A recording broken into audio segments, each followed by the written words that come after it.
नमस्कार.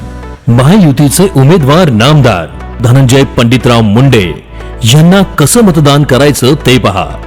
मतदान केंद्रावर गेल्यावर पूर्व प्रक्रिया पार पाडून मतदान बूथ मध्ये गेल्यानंतर तेथे तुम्हाला बॅलेट मशीन व एक व्हीव्हीपॅट मशीन दिसेल. आपल्या समोरील बॅलेट मशीन वरील अनुक्रमांक 1 च्या बाजूने पहिल्या क्रमांकावर धनंजय पंडितराव मुंडे यांच्या नावाशेजारील घड्याळ या चिन्हासमोरील निळ्या रंगाचा बटन दाबल्यानंतर लाल लाईट लागेल. असा आवाज येईल. काही सेकंदात व्हीव्हीपॅट मशीनवर घड्याळ हा चिन्ह दिसेल. चिन्हाची चिठ्ठी आल्याची खात्री करूनच बाहेर पडा. लक्षात ठेवा, तुमचं मत अतिशय बहुमूल्य आहे, म्हणूनच फक्त घड्याळ हे चिन्हच निवडा.